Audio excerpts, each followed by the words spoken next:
प्रत्येक गोष्टीचा एवढे विचार करण्याची खरंच गरज आहे का?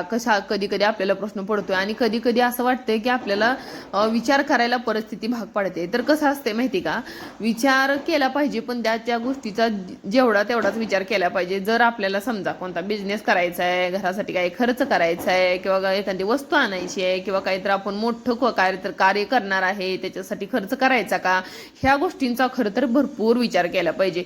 पण अनावश्यक विचार म्हणजे ओव्हर थिंकिंग म्हणजे जास्त लोड घेऊन जे कोण विचार करतात ना त्यांच्यावर खूप दुष्परिणाम होतात बघा.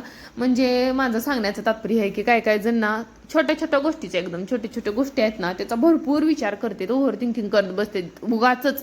आणि तशा जास्त विचारानं काय होतंय माहिती आहे का, आपलं माइंड जे आहे ना जे फ्रेश आहे ना, फ्रेश म्हणजे काय, जे आपलं तल्लख बुद्धी आहे ना ती तल्लख बुद्धी राहत नाही. काय होतंय, तल्लख बुद्धीची असं त्याच्यावर दुष्परिणाम दिसायला चालू होते. कसं आपण जास्त विचार केला ना तर आपली बुद्धी चालायची कमी होते आणि जेवढं आपण शरीर आपलं होतं ना पहिलं त्यापेक्षा खराब व्हायला लागते. म्हणजे आपल्या शरीरावर त्याचा परिणाम जाणवायला लागतोय.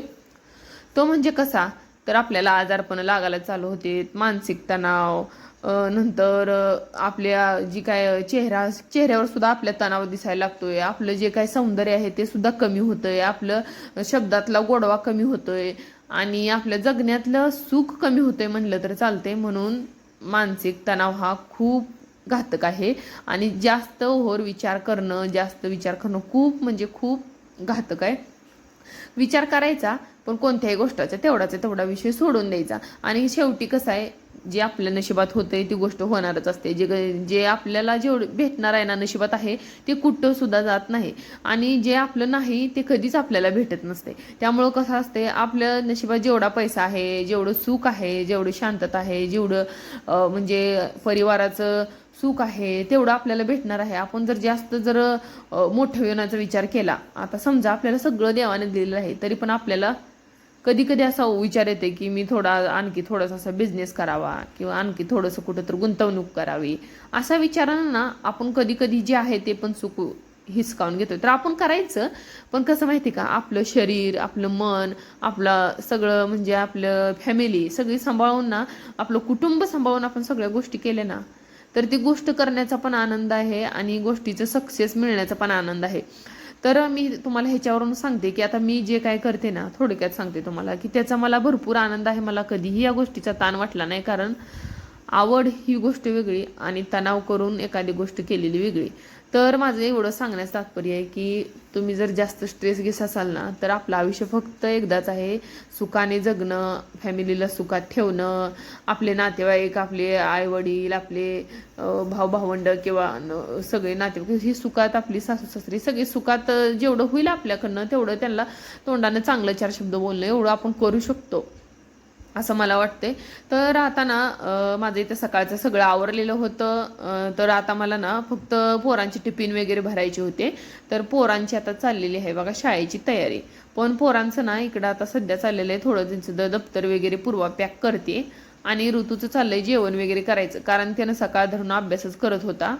आता कसं आहे, त्याचं आहे 10वीचं वर्ष आणि त्याला पहिल्यासारखं निवांत राहून चालत नाही. कारण कसं आहे, ज्या त्या टायमिंगला तेवढंच महत्त्व दिलं पाहिजे.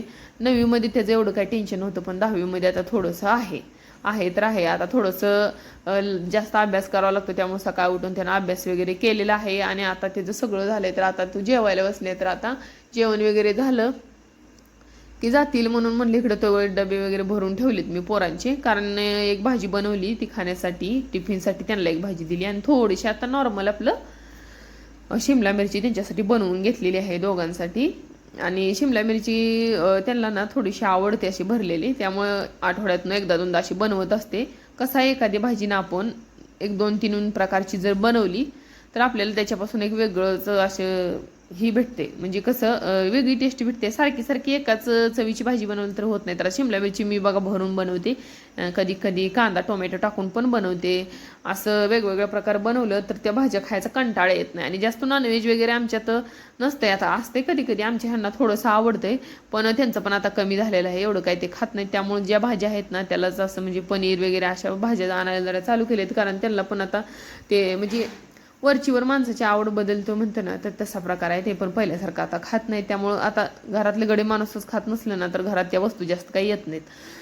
तर असो, तर आता इथं बघा माझं चाललेलं आहे भाजी बनवायची. तर आता सध्या ना आमच्या इकडचा पाऊस पूर्ण उघडलाय बघा, कारण मधी ना 15 दिवस अजिबात असा म्हणजे थोडं पण असं बघायला पण भेटत नव्हतं. आणि आता सध्या ना भरपूर असं चांगलं कडक ऊन वगैरे पडते. आता पावसाने चांगलाच उजाड दिलाय. भरपूर 15 दिवस पडला. शेतकऱ्यांना पाहिजे तेवढं पाणी भेटलेलं आहे. आता आपल्याला जेवढं जमिनीला पाणी पाहिजे तेवढं भेटलेलं आहे. झाडं वगैरे चांगलं फ्रेश झालेलं आहे. आपलं मन पण एकदम फ्रेश झाले, कारण कसं आहे पावसाची गरज खूप आहे आपल्याला सगळ्याला. तर आता इथं सगळं वांगे थोडंसं ना मी कांदा आणि थोडंसं टोमॅटो असं लालसर असं तळून घेतलेलं आहे. आणि चांगलं मस्त असं तेलामध्ये तळून घेतलं ना, कधी पण रस्सा भाजी बनवायची म्हटलं ना, टोमॅटो छान तळलं ना त्याला तरी याला छान मदत होते बघा. म्हणजे माझं स्वतःची ही ट्रिक आहे की टोमॅटो आपण असं अख्खं नाही ठेवायचं कधी. ही पळी असते ना, याला थोडंसं असं बारीक करायचं आणि मग ती पेस्ट सारखं होते थोडंसं. आणि मग ते झालं ना तसं, तर आपल्याला आता डेलीमध्ये तर सारखीच पेस्ट आपण टाकत नाही, कधी कधी अशी पण भाजी बनवतो. तर त्याच्यामध्ये थोडंसं मग काळं तिखट वगैरे टाकून ना ते एक प्युरी सारखंच होते परत ते बारीक होऊन ना. मग त्याच्यामध्ये थोडीशी वांगी वगैरे टाकून घेतली आणि नॉर्मल असं पाणी वतले. जास्ती रस्सा वगैरे आज बनवायचा नव्हता. कारण कसं होतं माहिती का, आणि तुम्ही म्हणसाल एका दिवशी एवढ्या भाज्या वगैरे, तर असं नाही ताईंनो. मी ना दिवसभराचं पूर्ण रुटीन तुमच्यासोबत शेअर करते. सकाळच्या 2-1 भाज्या असते, संध्याकाळी 1-2 भाज्या असते. तर ते पूर्ण दिवसाचं रुटीन माझा पूर्ण सकाळी 5:30 ते संध्याकाळचे, म्हणजे आम्ही संध्याकाळचं जेवण वगैरे आहे ना, तर इथंपर्यंतचा व्हिडिओ आमचा म्हणजे मी ती घेते सगळं. तर त्याच्यानंतर संध्याकाळी बनवली होती परत थोडीशी भुर्जी. तर भुर्जीमध्ये घातलेला आहे थोडासा कांदा, थोडंसं टोमॅटो, थोडीशी कोथिंबीर. तर व्हिडिओ खूप मोठा होतोय म्हणून मी काय ते दाखवलेलं नाही, कारण एवढ्या भाज्या दाखवणं म्हणजे व्हिडिओ जवळजवळ अर्धा तासचा व्हिडिओ होईल. कारण एवढ्या भाज्या मी आज व्हिडिओमध्ये म्हणजे जेवढं आहे त्याच्यात मी टाकत असते रिअल. तर असो, तर इथंच व्हिडिओचा एंड करते.